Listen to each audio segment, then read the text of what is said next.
चाहे जितना दुख पड़े प्यारे, किसी से मत कहो, किसी से मत, चुपचाप मौन होकर सह जाओ। तुम्हारा स्वामी विधान करके तुम्हें दुख भेजा है तो बहुत बड़ा उसमें कोई सुख है। वो मंगल भवन है, तुम्हारा मंगल होने नहीं दे सकता। दिखाई दे सकता है कि अब मंगल हो गया हमारा, अमुक अमुक अमुक, कुछ नहीं। धैर्य पूर्वक अपने मार्ग में सीधे चलते रहो। उसका विधान आया है, वो दुखद हो या सुखद, सुखद है तो हर्षित मत हो, दुखद है तो शोकित मत हो, आगे बढ़ो। देखो ये अध्यात्म है, ये कमर कस लो कि इस जन्म में मुझे इस भव समुद्र से पार होना ही है। ये जो कमजोर दिल के होते हैं ना, अनुकूलता जहां मिली तो बोले जब से हमने भक्ति शुरू की सब काम चकाचक बन रहे हैं। ये भक्ति का फल नहीं है, भूल मत करना। ये तुम्हारे सुकृत चल रहे हैं इसलिए है। और जिस दिन दुष्कृत का फल आएगा उस दिन भक्ति करते हुए भी कदम रखना मुश्किल हो जाएगा, पग पग पर तुम्हें दुख मिलेगा। इस सिद्धांत को समझ लीजिए तो कभी आप निराश नहीं होंगे, शूरवीर होकर आगे बढ़ते रहेंगे। जो हमारी भक्ति है नई फसल है, और इस फसल की जो आनंद वृत्ति है वो भगवदानंद है, ज्ञानानंद है, अखंडानंद है, प्रेमानंद है। वो भोगानंद नहीं है, विषयानंद नहीं कि भगवान की बड़ी कृपा जो चाहो वो भोग मिल गए। ये सुकृतों के फल है। ये सुकृत और दुष्कृत दोनों को यही नष्ट कर दो और निकल चलो भगवान की परम धाम में, जहां नित्य सेवा सुख का आनंद सहचर्या ले रही है। श्रीपाद कह रहे संतर्जयस ताड़यन, कोई मुझे बहुत डांटे भर्त्सना करे और ताड़यन पिटाई भी कर दे, मुझे कुछ कभी शिकायत नहीं करनी प्रभु से। देख रहे हैं ना, वो उन्होंने विधान किया है ना कि इसको पीटो, तो हम चुपचाप पीट लेंगे, किसी से नहीं कहना। रहीमन मन की मन व्यथा रखिए मन में गोए, सुनिठ ले हैं लोग सब बांटने। इसलिए असंगो हम, असंग किससे कहें अपने दुख सुख की बात। अपना दिल तो दिलवर को दे दिया, जो बीते सो दिल तो उनके पास है, वो तो जाने दुख सुख की बात, हम क्या जाने। हम तो बस आपके हैं। मौन, अपने विषय में न सुख की बात करें न दुख की, मौन। बात करें तो प्रभु की करें, नहीं तो मौन। मान लीजिए अगर ये मौन आप धारण कर लेंगे तो निकल जाएंगे माया से, नहीं तो किसी की निंदा कर देंगे, किसी का ऐसा कटु वचन बोल देंगे, परुख वचन बोल देंगे, भजन छीन हो जाएगा, भजन करने की वृत्ति नष्ट हो जाएगी। सैकड़ों लोगों के प्रश्न है कि पहले भजन अच्छा होता था अब नहीं होता। उसमें दो बातें होती है, एक तो भजन की ऐसी भूख बढ़ गई है कि अब उतने भजन से नहीं और भजन होना चाहिए, ये उत्तम महापुरुषों की कृपा पात्र भक्तों की वृत्ति होती है। और एक होता है कि आपसे वैष्णव अपराध बन गया, कुसंग हो गया, इस कारण से ऐसा।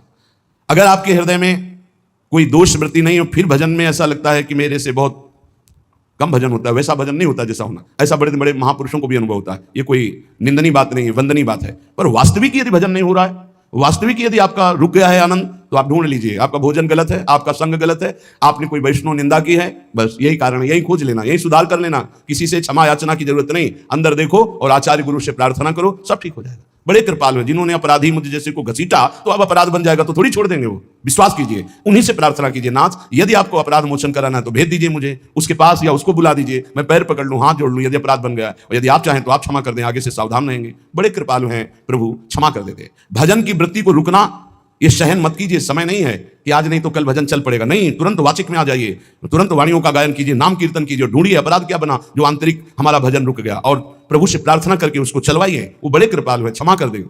अगर आपने प्रगट में किसी का अपराध किया और वो उपस्थित हो तो जाओ, उनके चरण पकड़ो, उनसे प्रार्थना करो। भजन का रुकना सहन मत करो, बहुत कठिन है भजन करके भगवत प्राप्ति करना। वो हमारे अंदर सरलता पूर्वक भजन चल रहा है, उसको बचाओ। किसी की निंदा मत करना, किसी की अवहेलना मत करना। तुम्हारी कोई निंदा करे, तुम्हारी अवहेलना करे, सह जाना, कह रहे हैं इसमें, कह रहे हैं संतर्जयस ताड़यन बंधनन, यदि वो कहीं मुझे बांध दें मैं बंधना भी स्वीकार कर लूंगा। ऐसा भक्तों को कोई बांधता है क्या? हाँ, बांध देते। तितिक्ष ब्राह्मण की कथा में पढ़िए, उसको बांध दिया। एक सखी बहुत भजनानंदी थी, उसके परिवार के लोग रोज उसे पीटते थे और उसे बांध देते थे। सखूबाई नाम उसका सखी का था। एक सखी बहुत नागरीदास जी के संग में रहकर भजन की वृत्ति उच्च कोटि की सीखी थी, भागमती बाई। उनके पति ही उनके ऊपर सैया लगाकर नवीन रानी के साथ बैठते हुए ऐसा पिटाई करते, इतना कष्ट देते, पर वो उच्च कोटि की ऐसी महान वक्ता, परम सिद्ध बरसाने के जो वास करने वाले अपने नागरीदास जी थे, हरिवंश महाप्रभु के शरणागत, उनके सत्संग से ऐसी उच्च कोटि की दशा प्राप्त, उसे कोई फर्क नहीं पड़ा। उसके कष्ट देने के लिए उसके ऊपर सैया लगाते, राजा थे, और नवीन रानी के साथ उसके ऊपर बैठते, उपद्रव करते, मारते पीटते, लेकिन वो सम रहती। संतर्जयस ताड़यन बंधनन, शांत, वो देख रहा है, बस तुमको यही सोचना, वो देख रहा है, मेरा स्वामी देख रहा है, वो देखते हुए मौन है ना, वो चाह रहा है ना, तो तेरा किया मीठा लगे, बस बात समझ लो। इतना तो बहुत बड़ी वस्तु प्राप्त होगी, बहुत बड़ी। एक मिट्टी जब कुम्हार को अर्पित हो जाती है तो पीट पीट कर एक छोटा राई भर भी दाना नहीं रहने देता, क्योंकि राई भर भी अगर दाना रहा वहीं से मटकी फूट जाएगी, राई भर भी अहंकार रहा वहीं से भक्ति रस निकल जाएगा। पीट पीट के उसको एकदम बराबर, फिर भी चैन नहीं, जल डाल के रौंदा, फिर भी चैन नहीं, हाथों से मल कर अपने अनुसार बनाया, फिर चाक पे चढ़ाया, जो चाहा आकार दिया, सूर्य के ताप में तपाया, फिर उसको दहकते हुए आवे के बीच में रख के पकाया, फिर उसमें रस रखने लायक क्षमता आ गई उस मिट्टी में। ऐसे ही हम जब संत महापुरुषों को, श्री भगवान को समर्पित होते हैं तो ये सब होगा। रस रखने लायक हृदय तभी होता है जब आवे में तपता है, इसलिए तैयार रहो। तभी नागरीदास जी ने कहा, बड़ो ही कठिन है भजन ढिक डरिबो। एक सूरवीर योद्धा की तरह जैसे उसके अंग घाव से युक्त होते हैं, वो कदम पीछे नहीं आगे ही बढ़ाता है, ऐसे भजनानंदी चाहिए। चाहे मुझे चोर कहा जाए, पतित कहा जाए, गाली दिया जाए, मुझे मारा जाए, बांध लिया जाए, तो भी मैं भगवान पर दोषारोपण नहीं करूंगा। मैं यही निश्चय करूंगा, प्रभु मेरे देख रहे हैं, जोई जोई प्यारो करे सोई मोहि भावे, उनका विधान परम मंगलमय है। अंतः क्लेश मतीव दुस्सह तरम प्राप्नोति नाना विधि। मुझे अंदर से भी बहुत पीड़ा दी जाए, काम पीड़ा, क्रोध पीड़ा, लोग बाहर से तो ये दिया जाए और अंदर से भी ये दिया जाए, तो भी हे प्रिया जो आपसे नहीं कहूंगा। प्रेम में कभी शिकवा शिकायत नहीं होती, ना इष्ट से और अपने प्रीतम के विधान से दिए हुए कष्ट को हम दूसरे से कह दें। धिक्कार है हमारी प्रीति को, प्रीतम सहावे और मैं दूसरे से शिकायत करूं? नहीं, हर विधान आपका सहो। ये प्रेम है मस्ती का, ये लज्जू पंजू ऐसे काम नहीं है इनके। ये तो देखते हैं पैर धर के, अगर गर्म लगा तो हटा लेंगे, मत रखना गर्म ही गर्म है। और छाती मजबूत करके कि आग पे चलूंगा, तो पैर रखोगे तो चंदन हो जाएगा आग में भी। पूरे जीवन की बात कह रहा हूं, पूरे जीवन की। सोचो उस समय जब 13 वर्ष की अवस्था है और घर से निकले थे, कोई साथी नहीं है, कोई समझाने वाला नहीं, और आज इतना जीवन हो गया, इसी यार के सहारे हुआ है। इसी यार, ना 1 रुपया कभी था, न रहा है और न रहेगा। प्रेमानंद का 1 रुपया नहीं है, प्रेमानंद की एक वस्तु नहीं, ना रहा ना रहेगा। हाँ, प्रेमानंद की सब वस्तुएं हैं, ना होते हुए भी पूरा विश्व मेरा। क्यों? प्रेमानंद भगवान का है, भगवदानंद को प्रेमानंद कहते हैं। वही संपत्ति जीवन भर एक ही साथी रहा है। और हे नाथ, ऐसी कृपा करना, दूसरा साथी बने ना। अब आओ तो मृत्यु रूप में ही आओ, और किसी रूप में मत आना। साथी हो तो आपका साथ हो, सर्वहरण करने वालों में मैं मृत्यु हूं, बस उस रूप का इंतजार है। आओ उस रूप में और समेट लो अपनी लीला। बस कभी किसी से शिकायत, कभी किसी से कैसे हो, आनंद है। नहीं सुना है किडनी खराब है, तो सुना ही होगा, कोई दुख नहीं, कोई दुख नहीं। वर्तमान दुख वर्तमान के आनंद से बहुत छोटा है, क्या दुख है? स्वामी के द्वारा दिया हो। ये आप हमारी प्रार्थना मान लीजिए, इस मार्ग में चलने पर जो दुख मिले कभी किसी से कहना नहीं, नहीं तो प्रीति में कलंक लग जाएगा, वो तुम्हें प्रभु से हटा देगा। नहीं, रहीमन मन की मन व्यथा रखिए मन में गोए, सुनी चले हैं लोग सब बाट न लिए। ये भगवत मार्ग शूरवीरों का मार्ग है। कभी अपनी अंतर व्यथा को किसी से मत कहो। जीवन में अगर कोई हमें कष्ट दे रहा है तो हमारा कर्म है, ना कि कोई व्यक्ति। ये बिल्कुल सिद्धांत तक चर्चा समझ लो। वही व्यक्ति जो मुझे द्वेष करता, वही व्यक्ति जो मुझे कष्ट और दंड देता, वही व्यक्ति प्रणाम करके छाती से लगाकर आंसुओं की धारा से अभिषिक्त किया, तो वो व्यक्ति था या कर्म? जब कर्म भोग हो गया तो वही हृदय से लगा के अश्रुधारा से क्षमा कीजिए, बहुत ऐसा ऐसा। नहीं, आप तो बड़ी कृपा की। व्यक्ति कभी कष्ट नहीं देता, मेरा कर्म उसके ऊपर सवार होकर मुझे दंड देता, इसलिए मैं किससे कहूं? अपनी जबान से दांत कट जाए तो किससे कहूं? ये जो दांत, इससे जबान हमारी पीड़ा को किससे कहूं? अब अपने हाथ से चोट लग जाए किसको कहूं? ऐसे सब आत्मस्वरूप हैं, हमारा कर्म ही उनके ऊपर सवार होकर हमें दंड दे रहा है। इसलिए भाई, श्रीपाद का सिद्धांत जो कह रहे हैं कि अगर भगवत प्रेम प्राप्त करना है तो मुंह बंद। 22 बाजार में कोड़े मारे गए, एक बार भी श्री कृष्ण से नहीं कहा। पूज्य भाई जी महाराज का जीवन कष्टमय है, कभी श्री कृष्ण से नहीं। बाबा नहीं सह पाए, बाबा ने श्री कृष्ण से कहा, श्री कृष्ण चंद्रजू से, ये क्या है, इतना कष्ट क्यों दे रहे हो उनके शरीर को? तो मुस्कुरा दिए, बोले मैं नहीं दे रहा हूं, ये तुम्हारे कर्म का फल भाई जी भोग रहे हैं। ऐसा? बोले हाँ। सीधे अस्पताल गए, भाई जी से कहा, ये आप हमारा प्रारब्ध क्यों भोग रहे हैं? तो कहा, जी कौन सा खेल रच रहे हो बाबा, क्या बात कर रहे हो? जीव का अपना कर्म भोगना होता है, किसी और का निजीकृत कर्म भोग? तो उनका, आप हमको बहका नहीं सकते, हमें परम तत्व से पता चला है कि आप हमारे कर्म। तो हंस दिए भाई जी और बोले, देखो हमें कोई फर्क नहीं पड़ता, आपको फर्क पड़ जाता। आप चढ़ो, जिस साधना की चढ़ाई पर चढ़ रहे हो चढ़ो, मंगल में श्री कृष्ण तुम्हारी यात्रा को पूर्ण करें। हम तो अस्पताल में पड़े पड़े प्रिया प्रीतम के साथ खेल रहे हैं, कोई फर्क नहीं पड़ रहा। ये बड़े महापुरुषों ने अपने कष्ट की तो बात जाने दो, दूसरों के कष्टों को लेकर भोगाए। हम जरा सा कष्ट आ जाए तो बोले हमारी अंदर श्रद्धा थी अब खत्म हो रही क्योंकि कष्ट आने लगा। उसमें भगवान का क्या दोष है? वो तो बड़े कृपालु हैं कि ऐसे पापात्मा होने पर भी मुझे महात्माओं का संग दिया, धाम का वास दे रहे हैं, नाम जपवा रहे हैं। अब हमारे पूर्व प्रारब्ध हमें कष्ट दे रहे हैं, इस समय भी वो हमें दुलार कर रहे हैं। जीव समझता नहीं, केवल दोषारोपण भगवान और भगवत मार्ग पर कर देता है। इसलिए उपासकों, अंतः क्लेश मतीव दुस्सहतरम, ये जो आप काम क्रोध से जल रहे हो ना, ये तपस्या है, इसका बहुत बड़ा लाभ मिलेगा। और अगर भोग रहे हो ना, गिर रहे हो, पतित हो रहे हो, तो वो सुख नहीं, वो शांति नहीं, वो विश्राम नहीं है। तो एक बात ध्यान रखना, इस शब्द को याद रखना। ऐसे रहने पर भी हमारे द्वारा जो भी, वो हमारे स्वामी ऐसे लेते हैं, जन अवगुण प्रभु मान न काऊ, दीन बंधु अति मृदुल स्वभाव। कल शाम के पूज्य परमहंस राम मंगलदास जी की वाणी का चिंतन हो रहा था, उसमें कह रहे हैं कि जो 30 मिनट भगवान नाम कीर्तन कर लेता, मेरी बात पर विश्वास रखना, हो उसको भगवत प्राप्ति होगी। 24 घंटे में 30 मिनट नाम कीर्तन कर लेता है, और अन्य समय विस्मरण रखता है तो 30 मिनट का नाम कीर्तन उसे भगवत प्राप्ति करा देगा। तुम्हें जो पाठ प्रिय हो 30 मिनट पाठ कर लोगे, भगवत प्राप्ति हो जाए कर लो। और बहुत पहुंचे हुए महापुरुष जिनके चरणों में अपार श्रद्धा है, आप लोग तो रात दिन लगे आपको भगवत प्राप्ति नहीं होगी। चूक हो जाएगी तो जन अवगुण प्रभु मान न काऊ, दीन बंधुवति मृदुल स्वभाव। अग्नि की ज्वाला के समीप रुई का पहाड़ कितनी देर टिकेगा, कितनी देर टिकेगा, उसके ताप में झुलस जाएगा। ये अग्नि की ज्वाला है भगवान नाम कीर्तन, भगवत यश गुणगान। तो जैसे किसी को लगे कि वो नाम जब भी करता है रुचि पूर्वक पाप करता है, असंभव। नाम जापक रुचि पूर्वक पाप कर ही नहीं सकता, उसका हृदय जलेगा। पक्का आप जब करके देख लीजिए, आप जब कीजिए नाम और फिर आपसे पाप जब बनेगा तो आप फिर हालत अपनी देख लीजिएगा, बार बार हृदय जलेगा, नहीं नहीं नहीं। तो एक दिन वो नहीं सिद्ध हो जाएगा और आप निर्विकार हो जाएंगे। इसलिए अंतः क्लेश, अगर बुद्धि मति हो, अति अंदर क्लेश आ रहा है, कभी काम आ रहा है, कभी क्रोध आ रहा है, कभी लोभ आ रहा है, कभी मोह आ रहा है, ये आता रहेगा जब तक भगवत साक्षात्कार नहीं होगा। ऐसा मत समझो कि 2-4 महीने जब करेंगे तो हम सिद्ध हो जाएंगे, ये आता रहेगा। ये बहुत भागवतिक शक्ति से संपन्न है विकार, कोई साधारण नहीं है कि तुम माला जपोगे वो नहीं आएगा, माला जपते समय ही आएगा वो।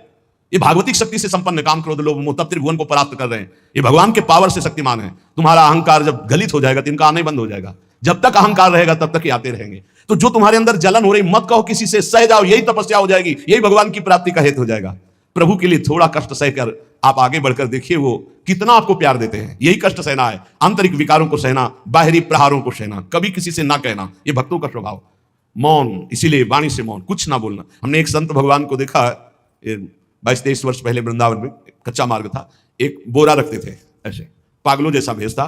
तो जब रात्रि के 11 बजे वापस यमुना किनारे से प्रसाद पाके यमुना किनारे गए, यमुना किनारे से जब लौटते थे तो उनको देखते थे अकेले वो बैठे रहते थे। उनकी मुद्रा देख के लगता था भगवदानंद में डूबे भी है। नजदीक बैठे, बोरा उठाया, चल दिया। अमित पीछा छोड़ने वाले थे नहीं, पीछे तो उनका क्या बात है, क्यों पीछे हो? अब संत वेश हमारा भी तो मर्यादा से ही बोलेंगे, वो कुछ नहीं, केवल जानना चाहते हैं आपको। तो कालीदर की इधर एक तमाल का पेड़, जो श्वेत रंग का एक वृक्ष है, उसका मुझे नाम नहीं याद आ रहा, गुलर जैसा, और वो तमाल में लिपटा हुआ अब भी है। दाहिनी तरफ है ये जो खाली जगह पड़ी ऊंची, जो अपने दाहिनी तरफ बर्फ फैक्ट्री के आगे जाते हैं, उसी के नीचे बैठे हैं। तो हमने पूछा आपकी स्थिति देखकर मुझे लगता है आप हर समय भगवदानंद में डूबे रहते हैं। बोले जब लगता है तो प्रश्न क्यों करते हो? हमको आपकी वेशभूषा देखकर। तो बोले जगत से बचने के लिए ये वेशभूषा है। एक बोरा ऐसे, जैसे कोई बीनने वाले होते हैं, कबाड़ बीनने वाले, ऐसे बोरा ऐसे रखे थे, गमछा लगाए हुए थे, पूरा शरीर खुला, कोई साधु का वेश नहीं, कोई चिन्ह नहीं, और उनकी स्थिति भगवदानंद में थी। तो उनका ये किसके उपदेश, किस मार्ग के उपदेश, किस इष्ट की आराधना से आपको ऐसी स्थिति प्राप्त हुई?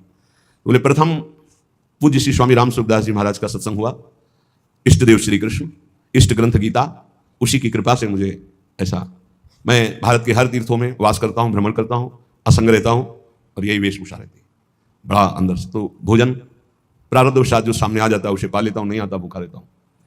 तो कहा अगर हम मधुकरी ले आवें कभी आप जिससे तो पा लेंगे, बोले दे देंगे तो पा लेंगे। दूसरे दिन मधुकरी लेकर के तो रोज हमारी उनके चरणों में श्रद्धा, क्योंकि उनका रहना और चिंतन, दोनों रहनी और चिंतन बड़ी प्रशंसनीय, जो वीतराग परमहंस हो गया अक्षरशः वैसे कुछ पास नहीं, केवल बोरा, वो नाटक के लिए बोरा की कोई समझे कबाड़ बिनने वाला, और एक गमछा से रंग बिरंगा, बस कुछ नहीं, कोई भागवतिक चिन्ह नहीं। एक दिन देखा वो बड़े मक्खियां भिनभिना रही, तो नजदीक गए, क्या होगा? चुप जाओ। इनका बोली ना, बोले वमन और शौच दोनों हो रही है, शरीर बिगड़ गया है। तो हमका औषधि के लिए हम व्यवस्था, बोले इसलिए कह रहा हूँ आप बच जाइए। तो हमका हमें बता तो दीजिए क्यों नहीं? तो बोले आया हुआ प्रारब्ध है, इसको हंस के भोगना है। ऐसे कोने में साइड में ऐसे पेड़ के किनारे पड़े, 2-4-10 दिन जो भी व्यवस्था उनकी बनी, फिर वो हमको दर्शन नहीं मिले, अन्य तीर्थों में चले गए होंगे। ऐसा महापुरुष। क्या हम अपने शरीर को इतना प्यार करें कि भगवान से श्रद्धा हो जाए, भक्ति मार्ग में हम लड़खड़ा जाए, फिर सत्संगी किस बात का? ये पक्का समझ लीजिए, ये जो भगवत मार्ग है ये शूरवीरता का मार्ग है, सहन करने का मार्ग है। जितने भी महापुरुषों के चरित्र हैं आप पढ़ करके देख लीजिए, भगवान के चरित्र से भी ज्यादा लाभ भक्त चरित्र सुनने से इसलिए होता है कि हमको लगता है कि हमारे जैसा जन्म लेकर इतना कष्ट सहकर इस ऊंचाई पर पहुंचे, ये बड़ी बात है कि वो जीवत्व से हमारी तरह पैदा होकर ईश्वरत्व को जाता है। इसलिए भक्त चरित्र में विशेष बल हमको प्राप्त होता है। क्या क्या कष्ट सहते, और आप खुद देख लीजिए, आपको जितना कष्ट है उससे बड़ा सुख है कि नहीं, अंदर देख लीजिएगा तो इसी से अनुमान लगा लीजिए, जितना बड़ा कष्ट उससे कई गुना बड़ा सुख भगवान देते हैं, तभी वो उनका यश गाते रहते हैं। ऐसे थोड़ी होता है कि हमारे भगवान का हम भजन करते हैं, हमारे साथ न्याय नहीं हुआ। न्याय तो सही बात नहीं हुआ, नहीं तो तुम्हारी दुर्गति हो जाती है। सही बात में उन्होंने न्याय नहीं किया, पक्षपात किया है तुम्हारा। अगर वो सही न्याय करते तो ईमानदारी से कहते हैं, केवल नरक के कीड़ा ही बनना पड़ता और कुछ नहीं है। खूब देख लो, डबल चेहरा होता है, एक सामने का चेहरा देख रहे हो और एक एकांत का चेहरा होता है, डबल चेहरा होता है। और भगवान डबल रखो चाहे तिबल सब देखते हैं, सब हम बैठे हुए देख लो ईमानदारी से वृंदावन की भूमि में, एक चेहरा है जय श्री राधे और एक चेहरा है जो राक्षस है अंदर बैठा।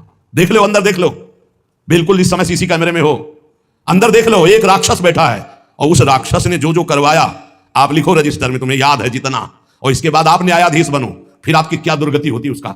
इससे ऐसे होता है हे प्रभु तब इतना इमाम मचता है, तब उनकी कृपा नजर आती है। ये बोले भगवान ने न्याय नहीं किया, हम कहते हैं सच्ची बात तुम कह रहे हो प्यारे, न्याय नहीं किया इसीलिए बचे हुए हो। अगर वो न्याय कर देता, पक्षपात ना लेता तुम्हारा, तब तुम्हारे होश उड़ते, चाहे जो कोई हो अपना रजिस्टर जांच के देख लो। इसलिए कहते हैं कि सबकी जीवनी शुक्ल पक्ष की लिखी जाती है, कृष्ण पक्ष की तो केवल उसी की छाती जानती है, दूसरा नहीं।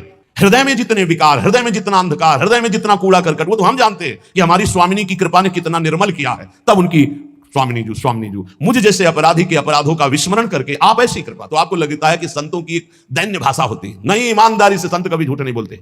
जैसे कह रहे हैं कि मौसम कौन कुटिल खलकामी, तो अंतर यह होता है कि आंख में जैसे थोड़ा पड़े तो बहुत बुरा लगता है, और पीठ में इतना बड़ा तिनका चला जाए तो कुछ समझ में नहीं आता। संतों का हृदय आंख जैसा होता है, थोड़ी सी भी गलती में हाय हाय मच जाता है, धिक्कार है तुम्हारे जीवन को, अपने को तुम क्या समझते हो, क्या है तुम्हारे अंदर विचार। और जो मलिन अंतःकरण वाला था, भारी भारी पाप करके भी उसको पश्चाताप नहीं होता। संत जनों को एक पाप की जरा सी वृत्ति की आभास स्फुरना, वो पूरा पाप नजर आने लगता है उनको, क्योंकि इतना निर्मल हृदय होता है। तो सच्ची कहते हैं कि जैसे घोड़ों की लगाम पकड़े हुए श्री कृष्ण अर्जुन की बैठे हैं, ऐसे अपने भक्तों की लगाम पकड़कर बैठ जाते हैं, तो यात्रा अध्यात्म की ऊंचाई की चलती, किसी की सामर्थ्य नहीं। इसलिए सब भक्त ऐसे तो आपको मिलेंगे। जहां सामर्थ्य की बात है वहां केवल श्री भगवान की कृपा है। इसलिए बाहर की पीड़ा और अंतर की पीड़ा अपने प्रीतम के द्वारा दी हुई मानकर सह जाओ, तो आगे प्रीतम तुम्हारा स्वागत करने के लिए खड़े, पक्का समझ लेना, पक्का। और वो देंगे ये पीड़ा, क्यों देंगे? इसी पीड़ा में पता चलता है कि तुम्हारे मन की सुई किधर जा रही। प्रताप राय जी महाभागवत थे, बड़ा चरित्र है। उनके यहां एक व्यापार चलता था कुल परंपरा से कि आपको अगर रुपए की जरूरत है तो आप अपना स्वर्ण आभूषण या कुछ रख जाइए गिरवी और रुपया ले जाइए, और ब्याज से तो रुपया दे जाइए, अपने मूल गिरवी ले जाइए जो रख के गए हो। यही उनकी कुल परंपरा से था। तो उसी के आधार पर वो कुल परंपरागत कर्म कर रहे थे, निरंतर नाम जब भगवत आराधन में मगन। अब नाम जब भगवत आराधना और ईमानदारी से कार्य, तो बड़ा सब खूब धन संपत्ति, बहुत आनंद, और भक्तजनों के खूब भोजन होते, भंडारे होते। तो जो चिढ़ने वाले जलने वाले लोग हैं वो जलते थे कि करता तो ये कुछ है नहीं, खूब जय जय मच रही है चारों तरफ, इसको नष्ट किया जाए। ये किसने बीज बोया? अरे बोले दुष्ट स्वभाव ने। नहीं नहीं नहीं नहीं, भगवान ने। किनको उस्काया? डंडे को। क्यों? अब झंडा फहराओ मेरे भक्त के यश का। उनके हृदय में जलन हुई। वहां का काजी और मिल गए 3 लोग, और उन्होंने कहा कि इसको नष्ट किया जाए। बोले बस आप सहयोग दो, नष्ट तो पक्का। बोले कैसे? बोले प्लान तो सब हमारा बन गया है। अब झोली में कंकड़ भरे, और प्रताप राय जी बेटी का ब्याह है, 10,000 मुद्रा चाहिए। बोले गिरवी? बोले है, स्वर्ण मुद्राएं। अब वो इतने ईमानदार विश्वास, बोले बॉक्स रखा रहता है उसी में रख दो, दस्तखत करो, 10,000 रुपये लो, ब्याज सही दे जाना, अपना ले जाना। थोड़ी देर बाद दूसरा आया ऐसे, फिर तीसरा आया, वो तो उनका व्यापारी था। 5 दिन बाद वापस आया और काम बन गया, ब्याज सहित ये रुपये लो, हमारा आभूषण वापस करो। बोले जहां रख गए थे वैसे उठा लो। बाक्स से उठाया ऐसे, अरे देखो कितना नाटक करता है, माला जपता है, भगत बनता है, हमारे स्वर्ण आभूषण हटाकर कंकड़ पत्थर भर दिए। अब लोग तो आश्चर्यचकित हो रहे थे कि ये भगत जी तो ऐसे है नहीं। इतने में दूसरा आया, उसने भी वही नाटक शुरू। तीसरा आया, अब तो पक्का हो गया कि पाखंड करता है। लोगों की श्रद्धा को कपूर कहा गया है। कपूर ऐसे बाहर रखो ना तो उड़ जाता है ना, ऐसे ही श्रद्धा है, अगर उसको आप मजबूती, विश्वास की मजबूती में नहीं रखोगे तो श्रद्धा उड़ जाएगी। अब तो सब कहने लगे कि प्रताप राय तो बहुत ही पाखंडी निकला। अब हाहाकार मच गया। इसके बाद काजी, वो तो सब मिले हुए थे, काजी ने बादशाह के सामने बात पेश की।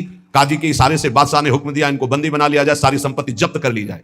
अब राज सैनिक बंदी बना लिए प्रताप राय जी को, सारी संपत्ति जब्त होने लगी। तो उन्होंने अपनी पत्नी से इशारे से कहा ठाकुर जी लो, भाग जाओ अपने मायके, ठाकुर जी को बचाओ। ऐसी स्थिति में याद क्या है? ठाकुर जी को बचाओ, उनका भोग राग चलता रहेगा, हम तो जेल में कष्ट भोग लेंगे। ऐसा ही हुआ। वो पीछे की खिड़की से अपने ठाकुर जी को लेके सब तहस नहस हो गया। मलेक्ष सेना साहब नष्ट भ्रष्ट कर दिया, बंदी बनाया, उनको ले गए, जेल में डाल दिया। कुछ लोगों ने कहा कि महाराज अभी ठाकुर जी अष्ट धातु के हैं, बहुत महंगे हैं, उनकी पत्नी इसीलिए लेके भाग गई है। मायके से पत्नी को भी बंदी बनाया, ठाकुर जी को भी संपत्ति के रूप में जब्त किया, और जहां संपत्ति थी वहां गोदाम में ठाकुर जी को ऐसे जैसे संपत्ति डाल दी वैसे डाल दी। जब पत्नी नजदीक हथकड़ी बेड़ियों के सहित, और वो तब एकांत जब हुए तो उनका प्रभु आज तक मैंने कभी आपसे मांगा नहीं और कोई शिकायत नहीं की, बस एक कष्ट है इस समय कि आपको गोदाम में डाल दिया गया है, हम प्राणों से अधिक आपको प्यार करते हैं, और आपको भोग नहीं लगेगा, आपकी सेवा नहीं होगी, ये हम बर्दाश्त नहीं करेंगे। प्रभु कुछ उपाय करो जिससे आपकी सेवा, अगर हमें ये पता भी चल जाएगा कि आपको भोग लग रहा है तो आजीवन हम पति पत्नी को जेल में रखो, मुझे कोई कष्ट नहीं। प्रभु ये सब कुछ हुआ, मुझे कोई कष्ट नहीं, आपको भोग नहीं लगेगा, इस बात से मैं जीवित नहीं रह पाऊंगा। भगवान देर थोड़ी लगी युगल सरकार गलवैया दिए हुए, इस स्थिति में भी तुम्हें मेरी चिंता है। तुम्हें अपने अपमान की, अपनी संपत्ति जब्त की, अपने जेल की, दुख की कोई चिंता नहीं, मेरी चिंता है। वही साक्षात्कार हुआ। अब तत्काल, अब वो तो चाबी बदलने वाले हैं ना। ज्ञानी मूढ़ न कोय, जस जय का रघुपति करे तस ताही क्षण होए, बोले भीष महेश तब ज्ञानी मूढ़ न कोय। उस वहां का जमींदार जो था, उसने कहा ऐसा हो ही नहीं सकता, ये सब गलत है। राधे राधे दोस्तों, आप सभी का स्वागत है मेरे सत्यदीप के चैनल में। भाइयों और बहनों, ये कुछ पल जो हमने यहाँ साथ बिताए केवल समय का सदुपयोग नहीं थे, बल्कि हमारे भीतर के सोए हुए विवेक थे, जागने का एक सुंदर अवसर थे। संतों की वाणी कहती है, सत्संग वह पावन गंगा है जिसमें डुबकी लगाने से मन के सारे संताप धुल जाते हैं। यहाँ हमने जो शांति और ऊर्जा महसूस की है, उसे वहीं छोड़कर मत जाइए। इसे अपने साथ अपने घर ले जाइए, अपने आचरण में लाइए और अपनों के साथ बांटिए। यदि इस छोटी सी सभा ने आपके जीवन में जरा सा भी प्रकाश भरा दिया है, तो हमारा आज का ये आयोजन सार्थक हो गया। आप सबका प्रेम और उपस्थिति इस आयोजन की असली शोभा रहेगी। आप सभी को सादर प्रणाम, धन्यवाद।